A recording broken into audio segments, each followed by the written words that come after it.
እንዴት ዋልሽ? መጥቻለሁ። አንተ ማትረባ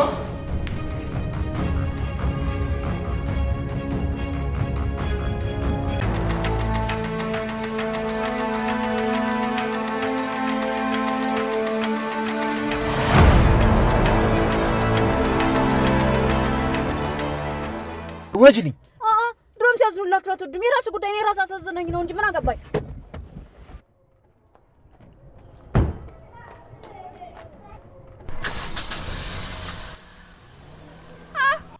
ሰላም ቤተሰብ፣ ሰላማችሁ በክርስቶስ ይብዛ። እንዴት ናችሁ? ደህና ናችሁ? ይገውዱ ሰላም እግዚአብሔር ይመስገን። ፂና ቢኒዬ ወደ ነበረ ፍቅራቸው ተመልሰዋል። በጣም ደስ የሚል ትዝታ ነበረ ሲያሳልፉ የነበረው። ይህንንም ግን ሊያደርጉት የተስማሙበት በሽርካቸው ውስጥ የገባው ዳጊና ቤቲ ናት ማለት ነው። ቤዛና ፂ እንዲሁም ዳግም ተመካክረው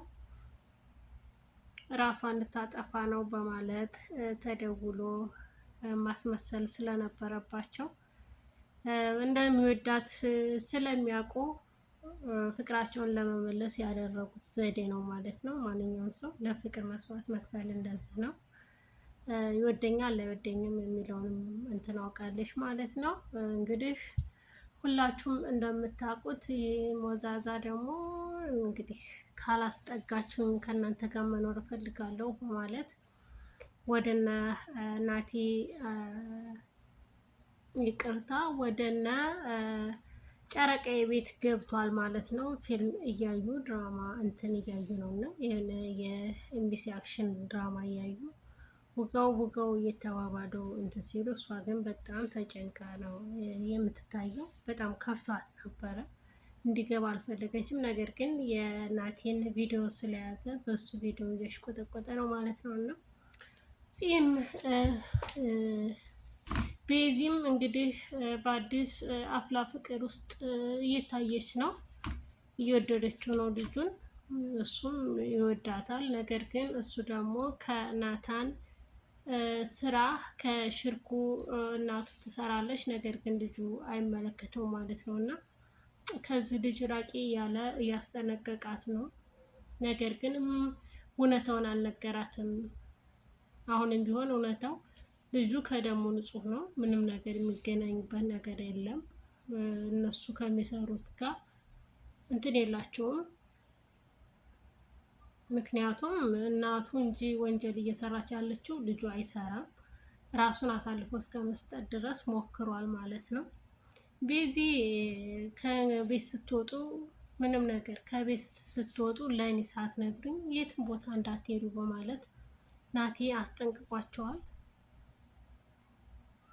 እንግዲህ ናቲ ቤት እያለ ቤቲ ሁሉም ሰው ቤት ውስጥ እንዳደረ አያውቁም። ውጪ ወጥቷል ብላ ነው እንግዲህ የምትደውለው ማለት ነው። ስትደውል ነገር ግን እሱ አልወጣም፣ ከቤት ውስጥ አልወጣም።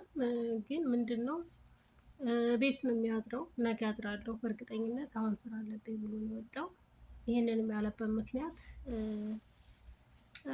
ሉሊት ወሬ ስለምታቃብል ይህንን ነገር እንድትነግራቸው የውሸት መረጃ እንድትነግራቸው እኔ ሊሄድ ነው ደህና ደሩ ብሏል ማለት ነው በሉሊት ፊት። ሉሊት ደግሞ ከነ ታሪኩ ጋር አብራ ትሰራለች ማለት ነው፣ ከነ ያፌት ጋር። እዚህ ጋ ናቲ የሚያወራቸውን ወሬዎች አሳልፋ ስለምሰጥ በር ላይ እኛ እየጠበቅነው አይደለም ወይ እስካሁን አልወጣም፣ ሁለት በር ካለ ፈልጊ እያለ ይናገራል ማለት ነው።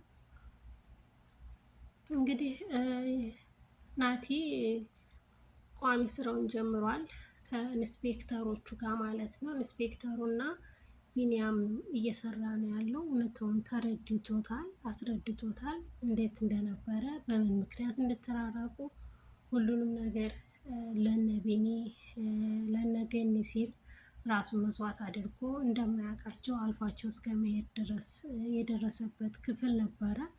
ምክንያቱም ይህን ያደረገበት ምክንያት እነሱ ቤተሰቦቹ እንደሆኑ ማንም ሰው እንዳያውቅ ነው። ክትትል ስለነበረው ማለት ነው። ናታን ሲከታተሉት የናታን ቤተሰቦች እነገኒ እነቢኒ እንዲሁም እነቤዚ እንዲሁም አንድ እህቱ እነዚህ እንደሆኑ እንዲታወቅበት አልፈለገም እና ያንን ለማድረግ ሲል ቤተሰቦቹን የተቀያየረ ቤተሰብ የተለዋወጠ የህይወት ታሪክ ተመሳሳይ የሆነ የህይወት ታሪክ ተሰጥቶታል። ይህንንም ሲደረግ የኢንስፔክተር ልጅ ናት እህቱ ሆና የምትሰራው ማለት ነው። ይህንንም ራሷን በመከላከል በምትችልበት መንገድ ራሷን እንድትከላከል የተደረገ እንትን ነው፣ ቅንብብር ነው ማለት ነው። እና ቤዚ አሁን ላይ በጣም ደስተኛ ናቸው፣ እግዚአብሔር ይመስገን። አንድ ቅር ያላቸው ነገር እንግዲህ ናታን ውጭ የሚያድርበት ምክንያት ምንድን ነው? የት እያደረ ነው? ወንድሜ ቤት ለምንድን ነው የማታድረው? በማለት ፂና ቤዛም እየጠየቁ ነው። ነገር ግን እሱ ትክክለኛውን መልስ ሊመልስላቸው አልቻለም። ምክንያቱም ሉሊት መረጃ ትሰጣለች ማለት ነው። ቤት አደረ፣ ቤት አላደረም፣ ወጣ ገባ የሚለውን ሙሉ መረጃ እየነገረች ስላለ እንዲሁም ልጁ የቤዚ ጓደኛ እስካሁን የናታንን ፎቶ አያውቀውም፣ በአካልም አያውቀውም ማለት ነው። ነገር ግን እንዳያችሁት ቢኒ ጭንቅላቱን በተሸፋፈነ መልኩ ሆኖ አይቶታል። ነገር ግን ቢኒያምን በደንብ አላየውም ማለት ነው ልጁ። እነሱ ግን እግዚአብሔር ይመስገን እንግዲህ በጣም ደስ በሚል ሁኔታ እየሄዱ ነው ያሉት። የሚጥሉበትን ደካማ ጎናቸውን እየፈለጉ ነው። እንግዲህ ቢኒ ፂንም አስጠንቅቋታል።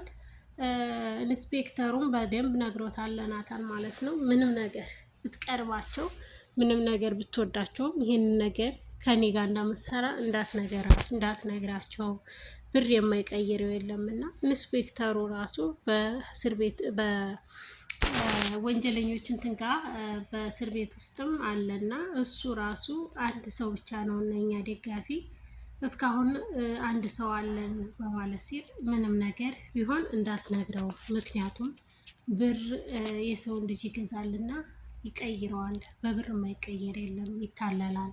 ስለዚህ እውነታው እንዳትነግረው በማለት ኢንስፔክተር ለቢኒያምም ለናቲም አስጠንቅቋቸዋል ማለት ነው።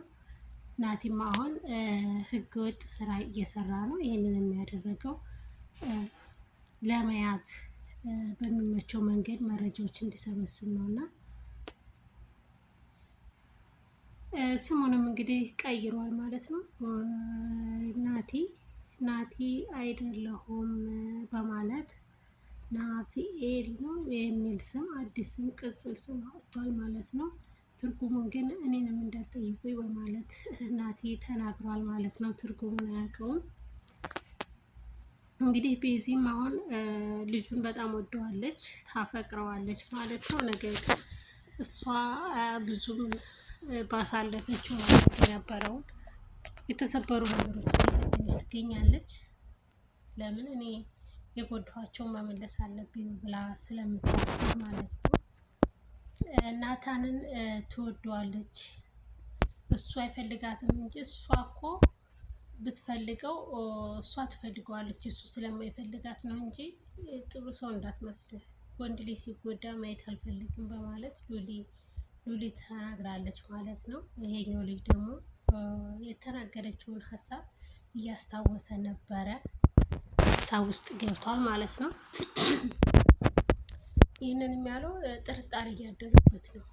ለምን ሉሊት ተጠንቀቅ፣ ራስን እንዳትጎዳኝ፣ ወንድ ልጅ ሲጎዳ ማየት አልፈልግም እና ቤዚ በጣም ተንኮለኛ እና ክፉ ሰው ናት፣ ለአንተ የምትሆን ልጅ አይደለችም በማለት አስፈራርተዋለች።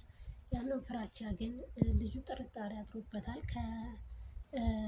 ከናቲ ጋር ስታወራ የት ናችሁ? ቤት ውስጥ ማንም የለም በኋላ ሰዓት አንተን ፈርታ ይሆናል ተደብቃ ነው የሚሆነው እንጂ ሉሊት ነበረ ስትለው የዛን ሰዓት እሱ ጥርጣሬ ውስጥ አድሯል ማለት ነው።